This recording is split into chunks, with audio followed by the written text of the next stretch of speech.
Hello दोस्तों, मैं अनामिका सिंह स्वागत करती हूँ आप सबका आपके यूट्यूब चैनल नॉलेज कॉर्नर में। फ्रेंड्स, जैसा कि आप सभी को पता है यूपी एलटी ग्रेड बॉटनी के लिए हम लोग इंपॉर्टेंट क्वेश्चन डिस्कस कर रहे हैं, जिसमें आज हम लोग जिम्नोस्पर्म के 70 क्वेश्चन कल तक डिस्कस कर लिए थे। आज आगे बढ़ेंगे। आई होप सो आप लोगों ने पहले की वीडियो देखे हैं। अगर नहीं देखे हैं तो हमारे इसी चैनल पर जाइए, जिसमें bryophyta, pteridophyta, gymnosperm, lichen, algae, यहाँ तक कि बैक्टीरिया, वायरसेस के भी इंपॉर्टेंट क्वेश्चन आपको कराए गए हैं। साथ ही फ्रेंड्स, आपको बता दें हमारे इसी चैनल पे जूलॉजी के भी क्लासेस चल रहे हैं, और जूलॉजी का पीडीएफ, जैसा कि आप लोग बार बार मांग रहे थे कि जूलॉजी का पीडीएफ दे दीजिए पूरे बुक का, तो आपको लगभग पीडीएफ दे दिया गया है हमारे टेलीग्राम चैनल पर। अगर आपने नहीं ज्वाइन किया तो टेलीग्राम चैनल ज्वाइन कर लीजिए, वहाँ से जूलॉजी का पीडीएफ ले लीजिए, और जैसे जैसे टाइम मिलता रहेगा मैं आपको बॉटनी का भी पीडीएफ भी प्रोवाइड करवाती रहूँगी। तो आपको टेलीग्राम चैनल ज्वाइन करना बहुत आवश्यक है, और उसके साथ साथ आपका मुझे सपोर्ट चाहिए, जैसा कि आप लोग अभी सपोर्ट कर रहे हैं सब्सक्राइब, व्यू और कमेंट करके। तो इसी तरह आपका सपोर्ट लगातार बना रहा तो बहुत जल्द जीएस के भी सारे पीडीएफ और बॉटनी के सारे पीडीएफ आपको अवेलेबल करवा दिए जाएंगे। ठीक है, बढ़ते अपने क्वेश्चन की तरफ। पहला क्वेश्चन है, निम्नलिखित में से जुरासिक कल्प के समय पृथ्वी की वनस्पति में कौन सा पादप समूह प्रभावित थे? Which of the following plants group dominate the vegetation of the earth during Jurassic period? वो कौन थे? साइक्लेडेल्स, कोनीफेरल्स, नीटेल्स या फिर रैनल्स? सही जवाब हो जाएगा ऑप्शन ए। ऑप्शन ए यानी कि साइक्लेडेल्स। साइक्लेडेल्स जुरेसिक कल्प के समय पृथ्वी की वनस्पति में साइक्लेडेल्स समूह के पादप प्रभावित थे। साइक्लेडेल्स बीज पौधे का एक प्राचीन समूह है। मेसोजोइक एरा में साइक्लेडेल्स वनस्पति के एक प्रमुख समूह थे। ट्राइएसिक और जुरासिक कल्प के दौरान साइकेडेल्स पृथ्वी की वनस्पतियों का 20% हिस्सा थे। इस कारण से मेसोजोइक और विशेष रूप से जुरासिक को औसत साइकेडेस का युग कहा जाता है। ठीक है, जुरासिक को और मेसोजोइक को साइकेडेक्स का साइकेड्स का युग जो है वो कहा जाता है, एज ऑफ साइकेड्स कहा जाता है। पहले ज्ञात पुष्पी पादप इसी युग में दिखाई दिए थे। इस हिसाब से ऑप्शन ए इसका सही जवाब हो जाएगा कि जुरासिक कल्प के समय पृथ्वी की वनस्पति में साइकेडेल्स समूह के पादप प्रभावित थे। अगला क्वेश्चन, निम्नलिखित में से जिम्नोस्पर्म में किसमें द्विनिषेचन होता है? तो द्विनिषेचन जो होता है, यानी कि आपसे पूछा जा रहा है double fertilization. Double fertilization ephedra में होता है। एफेड्रा एक जिम्नोस्पर्म है, इसमें डबल फर्टिलाइजेशन होता है। इसकी कुछ जातियों में द्विनिषेचन की प्रक्रिया 1922 में देखी गई, जहां पर द्वितीय नर कोशिका इनके वेंट्रल कैनाल केंद्रक से निषेचन करती हैं, भ्रूण के बनने से पहले, जो भ्रूण के बनने के बाद विलुप्त हो जाती हैं। एफेड्रा का प्रयोग जड़ी बूटियों के निर्माण में भी किया जाता है। ऑप्शन बी इसका सही जवाब हो जाएगा। अगला क्वेश्चन, मेडन हेयर ट्री के नाम से किसे जाना जाता है? इंपॉर्टेंट मार्क करिएगा, कॉमन नेम अक्सर जो है पूछे जाते हैं। मेडन हेयर ट्री के नाम से गिंको को जाना जाता है। गिंको बाइबोला को सामान्यतः मेडन हेयर ट्री के नाम से जाना जाता है। यह पौधों की एक अनोखी प्रजाति है, यह जीवित जीवाश्म का अच्छा उदाहरण है। ऑप्शन सी इसका सही जवाब हो जाएगा। अगला क्वेश्चन, रेडवुड वृक्ष का नाम है, रेडवुड ट्री इज, रेडवुड का क्या नाम है? तो रेडवुड को सिकोया के नाम से जाना जाता है। ऑप्शन सी इसका सही जवाब हो जाएगा। यह नग्नबीजी है तथा संसार का सबसे बड़ा पौधा है। अगर आपसे पूछा जाए संसार का सबसे बड़ा पौधा कौन सा है, यही सिकोया है। इसकी ऊंचाई 112 मीटर होती है। इसे कोस्ट रेडवुड ऑफ कैलिफोर्निया भी कहते हैं, क्योंकि यह कैलिफोर्निया के जंगल में पाया जाता है। विशालकाय सिकोया आमतौर पर अपने प्राकृतिक खतरों से खुद को बचाने में सक्षम होता है, जिससे ये हजारों साल तक जीवित रहता है। इसकी छाल मोटी, टैनिन रिच, जो इसे आग और कीट से क्षति से बचाती हैं। रेडवुड वृक्ष की मोटाई 15 मीटर होती है। इसका अगर वैज्ञानिक नाम पूछ ले तो सिकोरिया सेमी प्रिवेंस इसका साइंटिफिक नेम है। ठीक है, ऑप्शन सी इसका सही जवाब हो जाएगा। नेक्स्ट क्वेश्चन है, character of both conifers and cycads are found in. Conifers और साइकेड दोनों के गुण किसमें पाए जाते हैं? जिंको में, क्यूप्रस में, इफिड्रा में या फिर श्रुगा में? इसका जो सही जवाब हो जाएगा वो ऑप्शन ए हो जाएगा, गिंको, या फिर जिसको जिंको, कोई कोई गिंको भी पढ़ता है। इसमें कार्निफर्स और साइकेड्स दोनों के ही गुण पाए जाते हैं। गिंको बाइबोला को सामान्यतः मेडन हेयर के रूप में जाना जाता है। मेडन हेयर ट्री के रूप में भी इसी को जाना जाता है, इसका कॉमन नेम है। गिंको बाइबोला गण गिंको गोयल्स की एकमात्र जीवित प्रजाति है। अन्य सभी जो है विलुप्त हो गई हैं। ठीक है, या चीन में मूल रूप से पाई जाती है। इसका परंपरागत चिकित्सा और भोजन के स्रोत के रूप में यूज किया जाता है। इसको जीवित जीवाश्म कहा जाता है। इसके जो और मतलब कहीं पे और इसको नहीं देखने को मिलता, केवल ये चीन में ही प्रेजेंट है, इसलिए इसे जीवित जीवाश्म कहा जाता है। अगला क्वेश्चन, साइकस का कॉर्निफर्स के मध्य संयोजी कड़ी है। The connecting link between Cycas and conifers क्या है? इफेड्रा, क्यूप्रेसस, गिंको या फिर शुगा? सही जवाब हो जाएगा ऑप्शन सी गिंको, जिसे मेडन हेयर ट्री के नाम से जाना जाता है। यह जीवित जीवाश्म है। ये जो है साइकस और कॉर्निफर्स के बीच संयोजी कड़ी है इसमें, क्योंकि दोनों के लक्षण जो है वो पाए जाते हैं। अगला क्वेश्चन, 200 मिलियन साल पहले पृथ्वी की प्रमुख वनस्पति थी। ऑर्किबैक्टीरिया, मॉस और फर्न, जिम्नोस्पर्म या फिर एंजियोस्पर्म? तो इसका सही जवाब हो जाएगा ऑप्शन सी जिम्नोस्पर्म।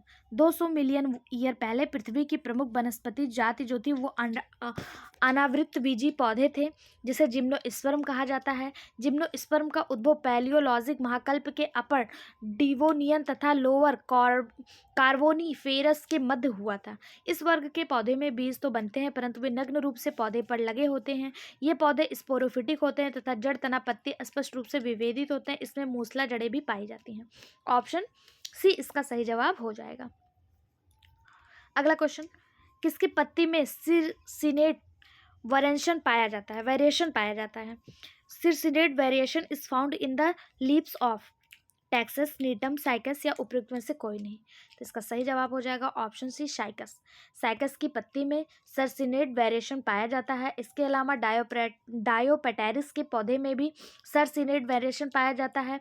फॉलियोज पत्तियां 1 या 2 सर्पिल के रूप में प्रत्येक वर्ष पौधे के अग्रभाग पर प्रकट होती हैं, जैसा कि आप यहाँ पे डायग्राम में देख रहे हैं यहाँ पे, ठीक है। तो साइकस इसका सही जवाब हो जाएगा। पीडीएफ आप हमारे टेलीग्राम चैनल से ले लीजिएगा, और साथ ही साथ जूलॉजी के लगभग पीडीएफ आपको टेलीग्राम चैनल पे फ्री ऑफ कॉस्ट प्रोवाइड करवाए गए हैं, आप उसे भी ले लीजिएगा, पढ़ते रहिए, ठीक है। अगला question, plant body is saprophyte in मुख्य पौधा बीजाणु उद्भिद होता है शैवाल एवं ब्रायोफाइटा में? ब्रायोफाइटा, टेरिडोफाइटा, जिम्नोस्पर्म, ब्रायोफाइटा या टेरिडोफाइटा, जिम्नोस्पर्म? सही जवाब ऑप्शन डी टेरिडोफाइटा और जिम्नोस्पर्म का जो मुख्य पौधा होता है वो स्पोरोफाइट होता है। स्पोरोफाइट यानी बीजाणु उद्भिद होता है, जबकि शैवाल ब्रायोफाइटा में कुछ पौधे गैमेटोफाइट होते हैं। स्पोरोफाइट पौधे के शरीर में जीवन चक्र द्विगुणित होता है, ठीक। ऑप्शन डी जो है इसका सही जवाब हो जाएगा। अगला क्वेश्चन, साइकस में कायिक जनन होता है किसके द्वारा? वेजिटेटिव रिप्रोडक्शन इन साइकस, मतलब साइकस में वेजिटेटिव रिप्रोडक्शन किसके द्वारा होता है? तो इसका सही जवाब हो जाएगा ऑप्शन ए बल्बिल। ये क्वेश्चन पीजीटी एग्जाम में भी आया था कि साइकस में रिप्रोडक्शन किसके कारण होता है, तो बल्बिल के कारण होता है। ऑप्शन ए इसका सही जवाब हो जाएगा, ठीक। बल्बिल को पत्रकंद भी कहा जाता है। क्वेश्चन है next, the embryo sac of Pinus is, pinus का भ्रूण कोश होता है, तो पाइनस का जो एम्ब्रियो सैक होता है वो हैप्लॉइड होता है। ऑप्शन ए इसका सही जवाब हो जाएगा। पाइनस एक जिम्नोस्पर्म पौधा है, और जिम्नोस्पर्म पौधे के जो भ्रूण कोश होते हैं यानी कि एम्ब्रियो सैक होते हैं वो हैप्लॉइड होते हैं, ठीक है। अगर इसके विपरीत आपको आवृत्त बीजी पौधे में बात करें तो भ्रूण कोश जो होते हैं वो त्रिगुणित होते हैं। अंडावृत्त में जिम्नोस्पर्म में कैसे होते हैं? हैप्लॉइड होते हैं। और आवृत्त बीजी जिसको क्या कहा जाता है? एंजियोस्पर्म, इसमें जो होते हैं त्रिगुणित होते हैं, ठीक है। आवृत्त बीजी पौधे का प्रयोग सजावट करने में, कागज बनाने में, फर्नीचर आदि बनाने में अनावृत पौधे यानी जिम्नोस्पर्म का यूज किया जाता है।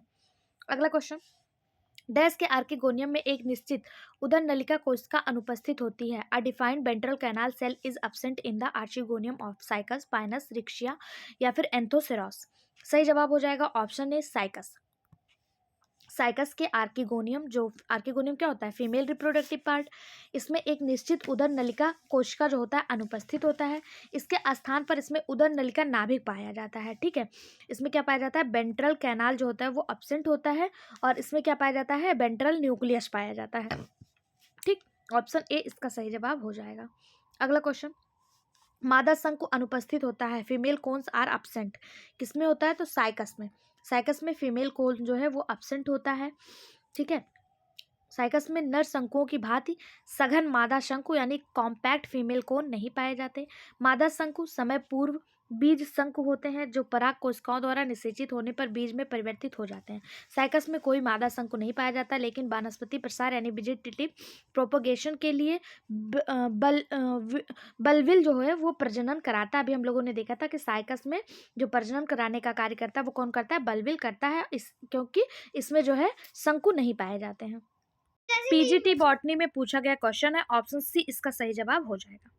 अगला क्वेश्चन है, the most medicinal important gymnosperm is, सबसे औषधीय रूप में महत्वपूर्ण जिम्नोस्पर्म है? गिंको, साइकस, पाइनस या इफिड्रा? सही जवाब हो जाएगा ऑप्शन डी इफिड्रा। अभी हमने आपको बताया था इफिड्रा से इफेटीन नामक दवा प्राप्त होती है।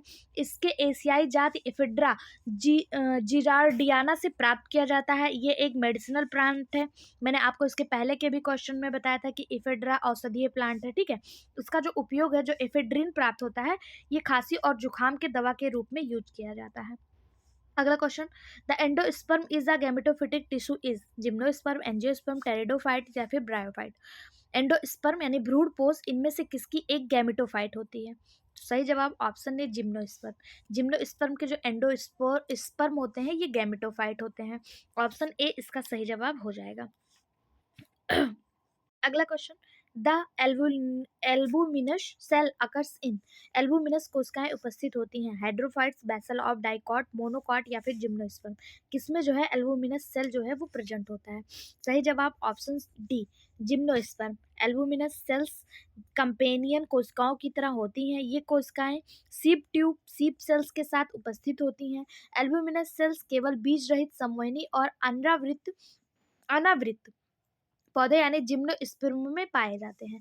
कोशिकाओं में प्रोटीन एल्बुमिन भी होता है। तो ऑप्शन डी इसका सही जवाब हो जाएगा। अगला क्वेश्चन, सही कथन को चिन्हित कीजिए।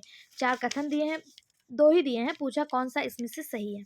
पहला दिया है पाइनस के लघु बीजाणु पंख युक्त होते हैं, यानी microspore of Pinus is winged. दूसरा दिया है microspore of cycas are boat shape, यानी जो साइकस के लघु बीजाणु हैं वो नावनुमा यानी बोट शेप के होते हैं। पूछा कौन सा सही है, दोनों सही है या दोनों गलत हैं? तो इसका सही जवाब हो जाएगा ऑप्शन सी दोनों सही है। पाइनस के जो माइक्रोस्पोर्स होते हैं वो विंग्ड होते हैं यानी पंख युक्त होते हैं, और साइकस के जो माइक्रोस्पोर होते हैं वो नाव के आकार के होते हैं, ठीक है। साइकस के जो शुक्राणु होते हैं, स्पर्म होते हैं, वो सबसे बड़े होते हैं। तो ऑप्शन सी इसका सही जवाब हो जाएगा कि दोनों ही सही है। अगला question, algal zone is characteristic of, शैवाल जोन इनमें से किसकी विशेषता है? Normal roots of Cycas, root of Pinus, stem of Cycas या फिर क्लोराइड रूट ऑफ साइकस? सही जवाब option D chloride root of Cycas. शैवाल जोन साइकस के क्लोराइड जड़ों की विशेषता है। ऑप्शन डी इसका सही जवाब हो जाएगा। साइकस की क्लोराइड जड़ें जो है क्लोराइड रूट में बहुत से ब्लू ग्रीन एल्गी जैसे नॉस्टॉक, एनोविना ये सब पाए जाते हैं, जो सहजीवी रूप से वास करते हैं।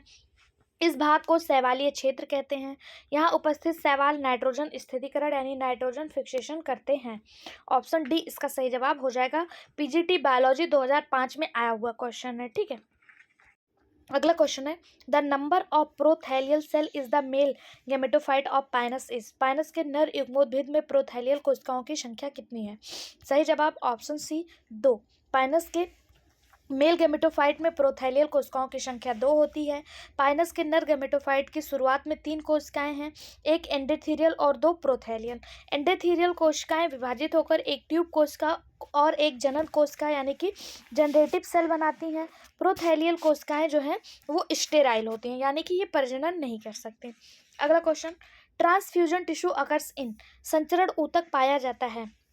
Leaflet of cycas, needle of Pinus, leaves of eucalyptus या फिर इनमें से कोई नहीं? ट्रांसफ्यूजन टिश्यू किस में पाया जाता है? तो इसका जो सही जवाब हो जाएगा ऑप्शन ए हो जाएगा। साइकस के लीफलेट में जो है ट्रांसफ्यूजन टिश्यू पाया जाता है। या क्वेश्चन टीजीटी बायोलॉजी 2005 और पीजीटी बायोलॉजी 2010 2 बार आया हुआ है। ये सारे क्वेश्चन किसी न किसी एग्जाम में आए हुए हैं, तो आपके लिए बहुत ज़्यादा महत्वपूर्ण है। और इसका पीडीएफ भी हमारे टेलीग्राम चैनल पे आपको फ्री ऑफ कॉस्ट प्रोवाइड करवाया जा रहा है। आप लोग टेलीग्राम चैनल को भी ज्वाइन कर लें और हमारे मोटिवेशन के लिए कमेंट में अपना कमेंट उचित राय और वीडियो को लाइक और चैनल को सब्सक्राइब जरूर किया करिए। ऑप्शन ए इसका सही जवाब हो जाएगा। ट्रांसफ्यूजन ऊतक यानी कि संचरण ऊतक साइकस के पत्रक यानी लीफलेट ऑफ साइकस में पाया जाता है। ऑप्शन ए इसका सही जवाब हो जाएगा। अगला क्वेश्चन, निम्नलिखित में से किसमें ऋणात्मक गुरुत्वीय अनुवर्ती स्वभाव है, यानी अपोजियोट्रॉपिक नेचर पूछा जा रहा है, किसका है? कलिंद मूल यानी tuberous root, coralloid root, normal root या फिर नन ऑफ एबव। इसका जो सही जवाब हो जाएगा वो ऑप्शन बी हो जाएगा, क्लोराइड रूट। क्लोराइड रूट यानी कि प्रवालाव जड़ में ऋणात्मक गुरुत्वीय वनावर्ती होता है। ठीक है, अपोजियोट्रॉपिक नेचर जो है क्लोराइड रूट का पाया जाता है।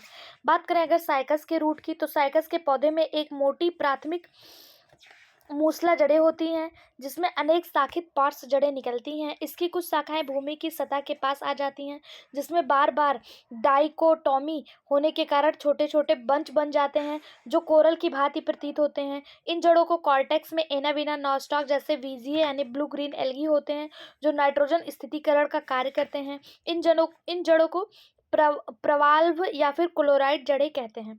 ठीक है, ऑप्शन बी इसका सही जवाब हो जाएगा। ये रूट्स ऑफ साइकस का डायग्राम बना हुआ है क्लोराइड रूट का।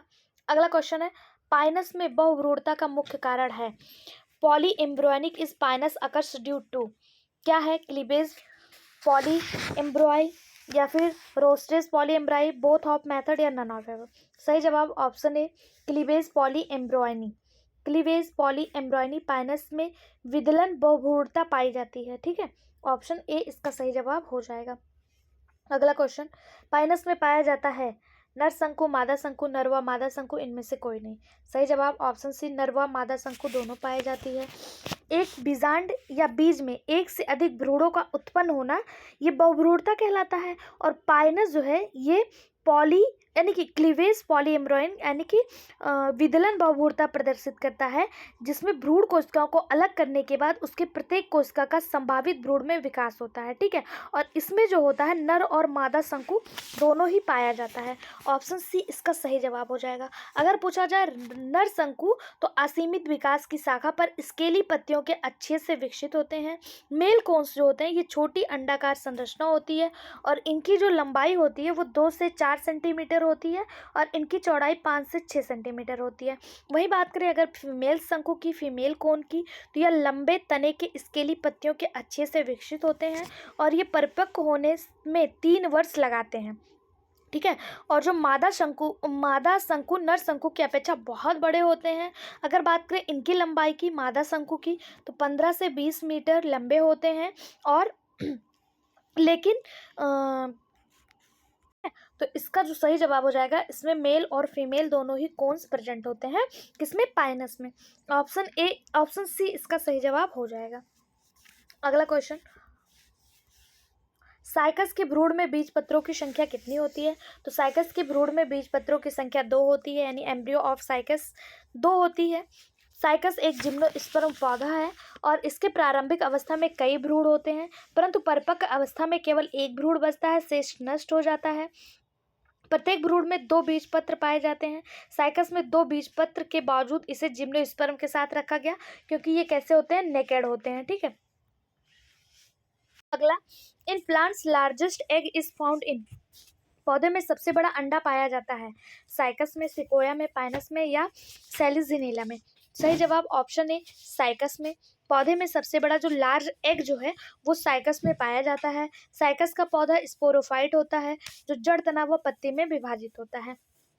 ठीक है, साइकस में 2 प्रकार की जड़ें पाई जाती हैं, एक समान और दूसरा क्लोराइड। ठीक है, यानी सल्क पत्तियां।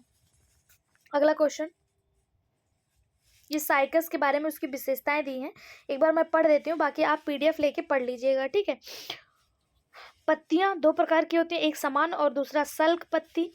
तने में सम्मोहन पुल संयुक्त कोलेरेटरल व खुले होते हैं। जाइलम में वाहकाएं अनुपस्थित यानी वेसल्स जो होती हैं वो अनुपस्थित होती हैं, यानी जाइलम में जो वेसल्स होते हैं वो अनुपस्थित होते हैं। फ्लोएम में सहचर कोशिकाएं अनुपस्थित होती हैं। कास्ट आच्छादित यानी नॉन पोरस होते हैं। नर जनन अंग शंकु के रूप में होते हैं। मेगा स्पोरोफिल पर नग्न बीजांड मिलते हैं। पराग केवल वायु द्वारा होता है। परागण केवल वायु द्वारा होता है। भ्रूणपोष अगुणित होता है तथा निषेचन से पहले बनता है। नग्न बीज होते हैं तथा फल नहीं बनते, इसलिए इसको नग्न बीज ही कहते हैं। ये जितने भी यहाँ पे दिए हुए हैं लाइन, ये सब अपने आप में एक क्वेश्चन का कार्य करेंगे, इसलिए इसको बहुत अच्छे से आप लोग पढ़ लीजिएगा, ठीक है। अगला क्वेश्चन, पाइनस निडल की आंतरिक संरचना का स्वभाव है। The anatomy of Pinus needle reflect the features of a सोमोद्भिद प्रकार यानी मीजोफिटिक, जीरोफिटिक, हाइड्रोफिटिक या फिर एपिफिटिक। इसका सही जवाब option D xerophytic. Pinus needle की आंतरिक संरचना का स्वभाव मिरोद्भिद यानी जीरोफिटिक प्रकार का होता है। यह पौधा ढाल वाले स्थानों पर उगता है जहां वर्षा का पानी आसानी से बह जाता है और पानी की कुछ मात्रा पौधे द्वारा प्रयोग कर ली जाती है। सुई की आकार की पत्तियां वाष्पोत्सर्जन के दर को कम करती हैं, ठीक।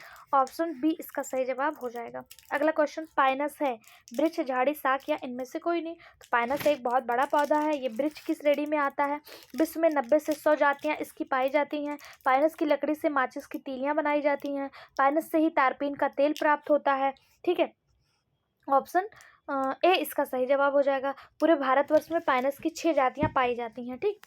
अगला क्वेश्चन, सबसे छोटा अंडावृत यानी सबसे छोटा जिम्नोस्पर्म है। जैमिया, इफिड्रा, साइकस या फिर जिंको। सही जवाब ऑप्शन ए जैमिया। सबसे छोटा जिम्नोस्पर्म जैमनिया है या साकीय पौधा है, ठीक है। जैमनिया पिग्मिया के नाम से इसे जाना जाता है। सबसे बड़ा अगर अंडावृत्ति पूछ ले तो सिकोइया जाइगेंटिया है। ये इसको आप इम्पोर्टेंट मार्क करिएगा, ठीक है। इसको एक अलग से कहीं से नोट्स बना के इसको लिख लीजिए। सबसे बड़ा अंडावृत्ति पौधा सिकोइया जाइगेंटिया है। सबसे छोटा अंडावृत्ति लेमना है। सबसे छोटा आवृत्त बीजी, ये आवृत्त बीजी है, ठीक है, लेमना। और अंडावृत्त सबसे छोटा कौन सा है? जैमिया। सबसे बड़ा आवृत्त बीजी यूकैलिप्टस है। सबसे छोटा पादप बॉल्फिया है। सबसे छोटा ब्रायोफाइटा जुओप्सिस है और सबसे बड़ा ब्रायोफाइटा डाउसोनिया है, ठीक है। तो ऑप्शन ए इसका सही जवाब हो जाएगा। सबसे छोटा जिम्नोस्पर्म क्या है? जैमिया है। और सबसे बड़ा जिम्नोस्पर्म सिकोइया जाइगेंटिया है। सबसे छोटा एंजियोस्पर्म लैम्ना है और सबसे बड़ा एंजियोस्पर्म यूकैलिप्टस है, ठीक है। अगला क्वेश्चन, पाइनस में परागकण का प्रकार है। पाइनस में जो पॉलिनेशन है उसके क्या प्रकार हैं? तो पाइनस जो है ये वायु परागकण करता है। ऑप्शन ए ही इसका सही जवाब हो जाएगा। एमनियोफिलस इसके जो है परागकण होते हैं, ठीक है। ऑप्शन ए इसका सही जवाब हो जाएगा। क्योंकि पाइनस में परागकण में एक जोड़ी पंख जैसी संरचना पाई जाती है जो परागकण के परागण में सहायक होता है, ओके। अगला क्वेश्चन, निम्नलिखित में से कौन सा जीवित जीवाश्म है? तो जीवित जीवाश्म के बारे में हम लोगों ने बहुत बार पढ़ा। गिंको जो है, जो केवल फिलहाल चाइना में ही प्रेजेंट है, ये जीवित जीवाश्म है। एफिड्रा से एफिड्रीन नामक दवा प्राप्त की जाती है जो खांसी जुकाम में यूज किया जाता है। चीड़ के पेड़ से तारपीन का जो है तारपीन प्राप्त किया जाता है, ठीक है।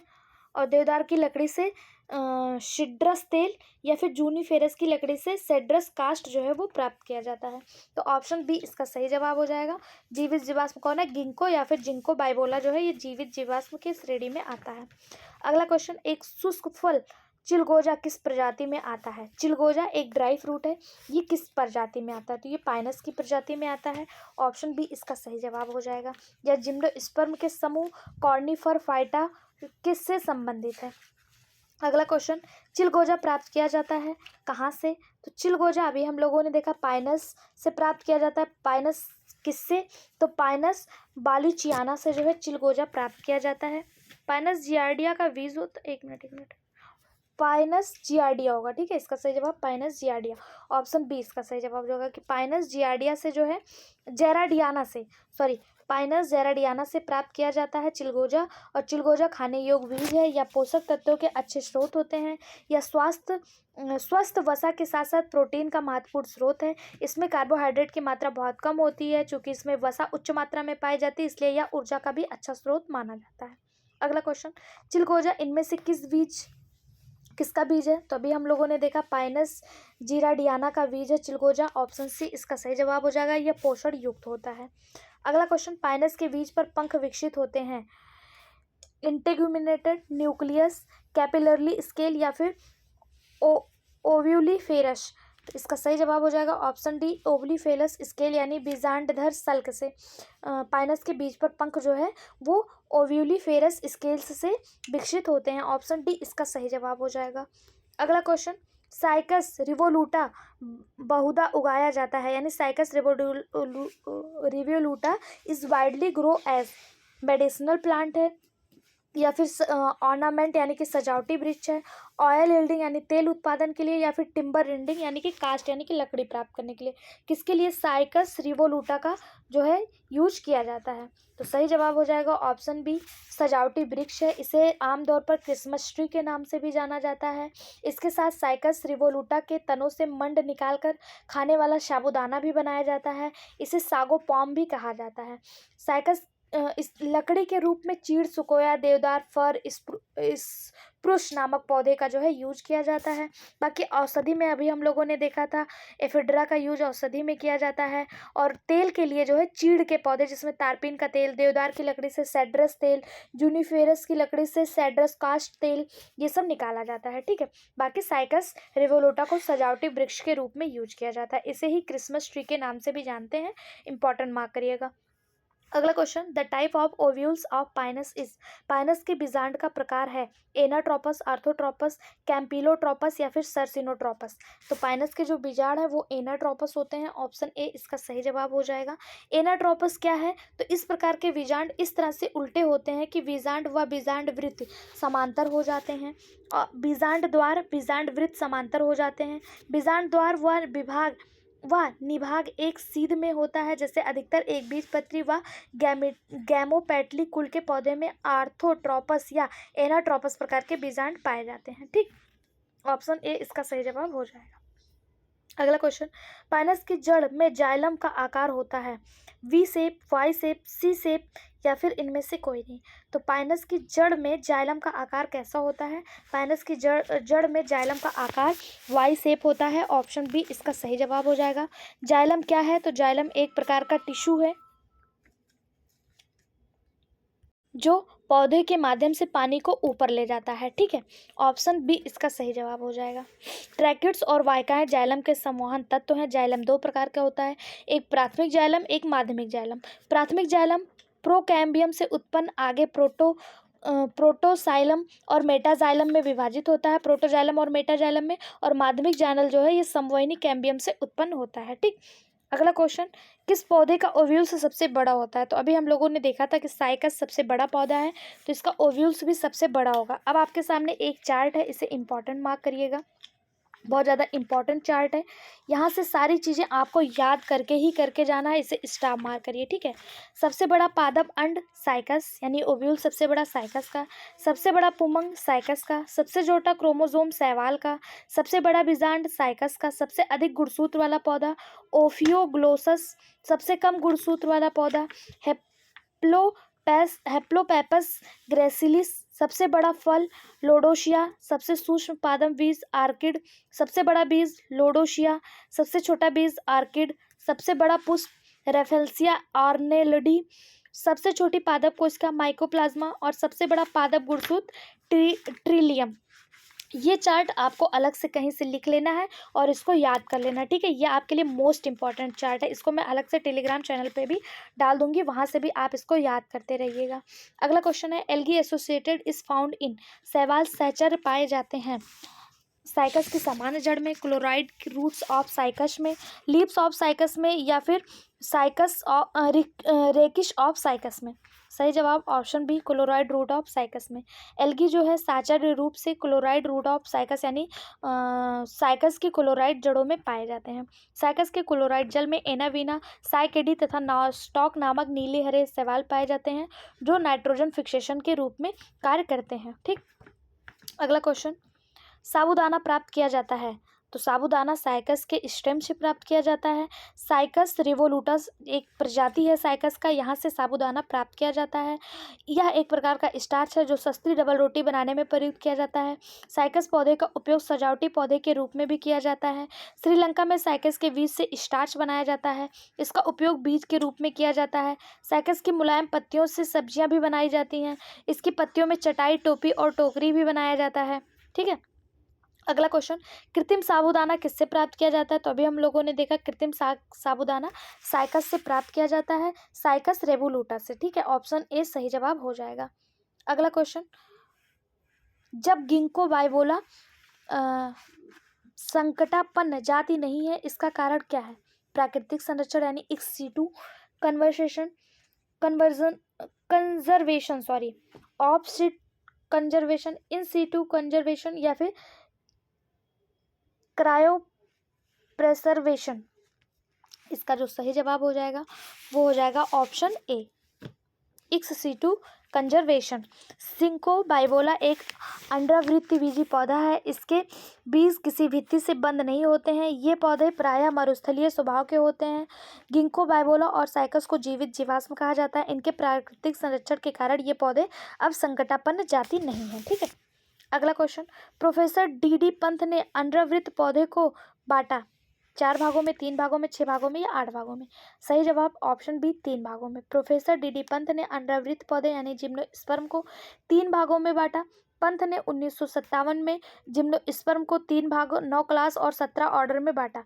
जिस प्रकार टीजीटी में भाग पूछ लिया, हो सकता है किसी में क्लास पूछ ले, तो 9 क्लास और 17 ऑर्डर। ठीक है, 3 भाग कौन कौन से हैं?